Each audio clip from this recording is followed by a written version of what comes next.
Para essa prova na Rádio 1, Sul Vitória, até Costa Rica, 2 André Luiz, até Costa Rica, 3 Ana Sofia, até o Ministro de Esportes,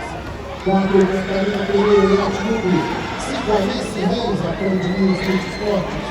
6 Fernanda Cavalca,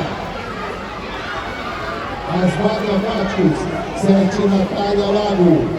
DRS Suite, DR Suite, Aquapite. De número 8, Maria Alice, Atléticos, Multi Esportes.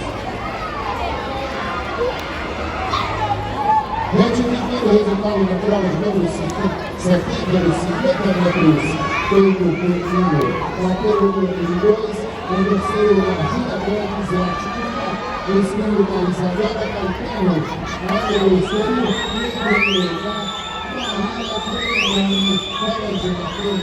resultado final de 50 metros feito masculino, Tony 2, em segundo lugar, Leonardo Germano, sexto, e em primeiro lugar, Thiago Silva, Rádio Clube.